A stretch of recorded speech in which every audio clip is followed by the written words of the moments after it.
大家好，这里是说故事的小琪频道，喜欢请点击点赞和订阅，您的支持是我最大的动力。小柳镇著一名书生张健，这书生今年30岁，按理说正是人生最好的时段，可是此人最近却是遇到了难事。张健自幼开始读书，家中虽说没钱，但是为了培养他，省吃俭用，供他读书。只是此人屡试不中，无奈之下，也就息了考取功名的心思了。不过毕竟是读书人，天生高人一筹，在这镇上，人们见到他也会高看一眼，最终做了镇上学堂的一名教书先生。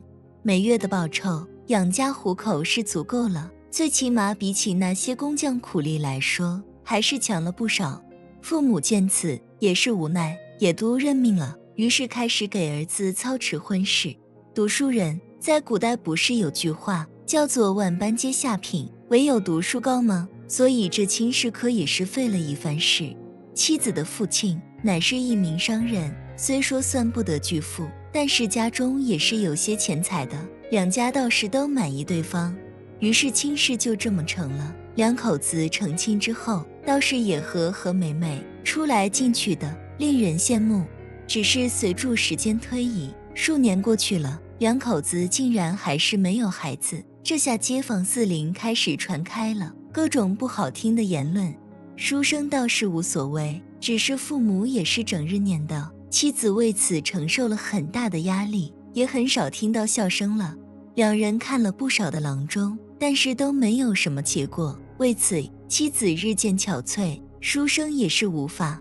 书生30岁这年，一日晚间，天气过于炎热，到了很晚的时候，妻子睡不住，便到了院中。书生也没在意，但是只听一声惊呼传来，随即就是惨叫声。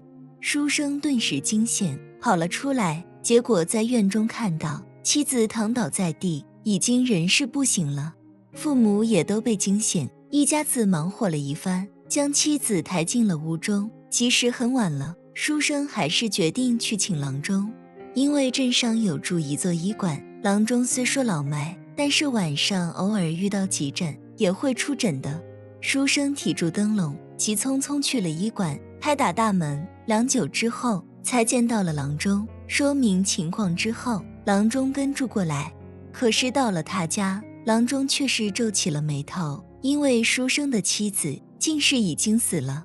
查看了一番之后，也没看出来是什么病症，郎中也是不解。书生倒是很难过，毕竟一起生活了10来年了，还是有感情的。次日通知了亲朋好友，还有妻子的娘家人。可是等妻子的娘家人过来，却是提出了质疑。书生将当晚的情况描述了一番，娘家人却是不答应，说是要个说法。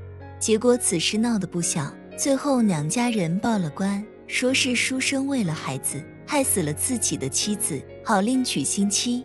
县令接到报案，不敢小看，竟是叫了5座验尸，结果也是奇怪了，什么病症没有，好似是被吓死的。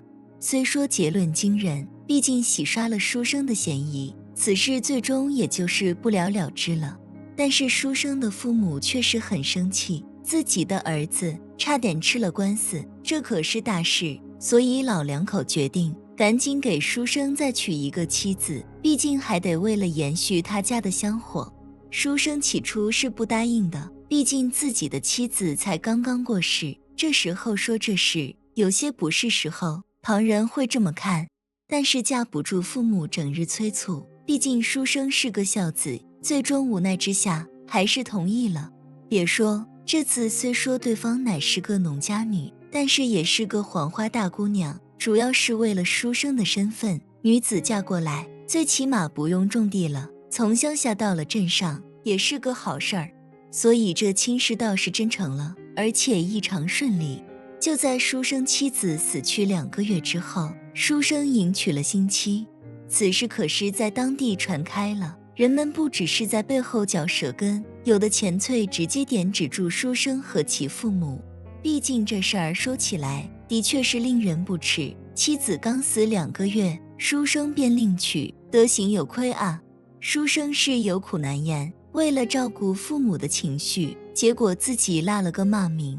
即使是书生的婚礼，也有很多人根本没来，毕竟这种刚亡妻就娶妻，的确是为人所诟病。成亲之后，也就是2月，妻子竟然真的怀孕了，这可是令得一家人狂喜。母亲这回可是有了说辞。只是虽说是高兴事，但是同时家中也发生了一件怪事。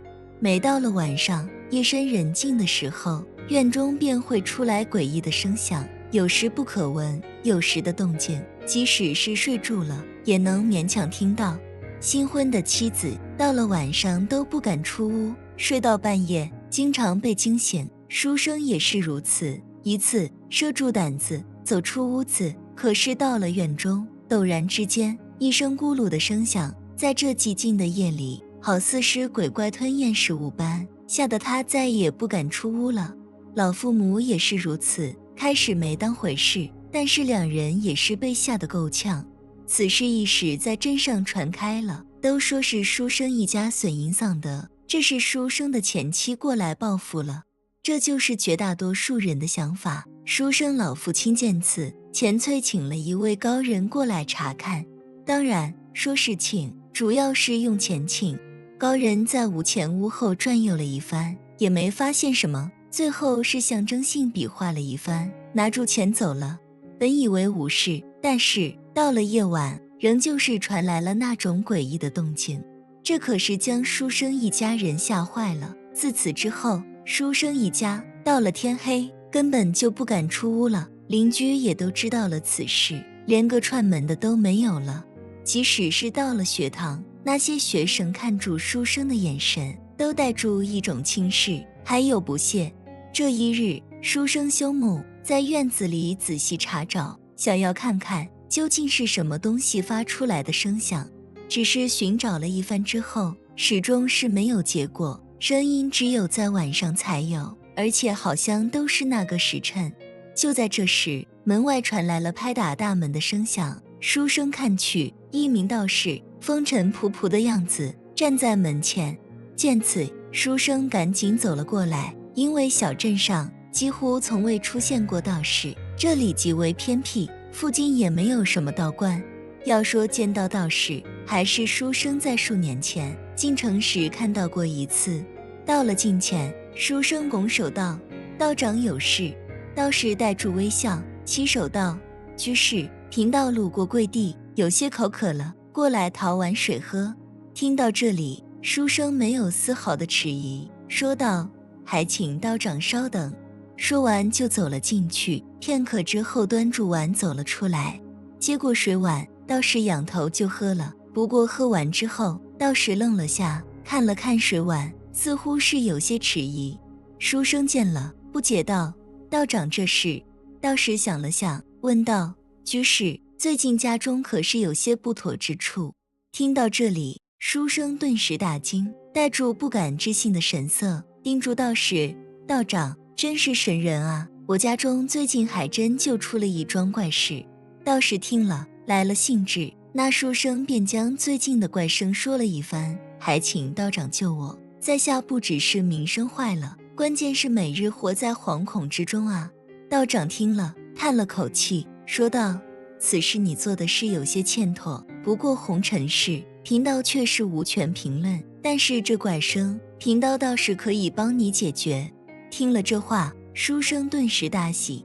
只见道士迈步到了院中的水井处，探头看了下去，将水桶放入水井，打了水上来，尝了尝，最后点了点头，说道：“问题就出在此处。”书生不解道：“难道是这水井有问题？”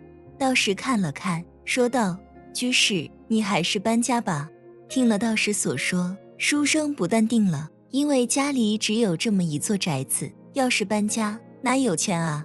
拱手道：“道长，还请指教，这究竟是怎么回事啊？”道长听了，这才说道：“若是我所料不假，你这水井很快就会喷发，这是一口泉眼啊！按照你所说，我才不出10日便会喷发，到时你这宅子肯定是无法住人了。至于其他，若是修好了排水管道，问题倒是不大。”此刻四周已经聚集了不少人，毕竟很多人都没有看到过道士，大家都有助好奇心。此刻听到道士所说，大家几乎是不信的，但是还是有些怀疑。道士看了看众人，说道：“赶紧准备吧，否则泉眼喷发，难免麻烦。”说完之后，道士不再停留，便离开了。书生虽说也是不信，但是想到道士如此肯定，而且传闻道士都有助本事，跟父母和妻子商量了一下，也没搬家。书生进过城，也读过书，有些见识，想到若是真的泉眼，那么这是他家的房子，倒是可以做些文章。此事在镇上议论开来，最终的结论就是书生为了摆脱恶名，用出的手段。可是就在第8天的晚上，一声巨响传来，水井似乎发出了炸裂的声响，巨大的水柱冲天而起，随即回落，但是流水不停，朝住镇子四处蔓延。书生一家第一个懵了，不过幸好提前做了准备，倒是没有出现什么意外。到了天亮的时候，镇子彻底轰动了，众人这才明白道士所言都是真的，也间接证明了书生的恶名是假的。书生随后将宅子卖了个大价钱，一个财主买了，就为了这个泉眼。故事完。小琪有言，书生在妻子死后立刻澄清，本就是德行有亏，造成了恶名，加上晚上异常的响动，给别人以口舌，幸好道士看出了问题，还了他一个公道。以上就是这期视频的全部内容，祝愿大家福慧双增，吉祥如意。您的点赞和订阅是我最大的动力，我们下期再见。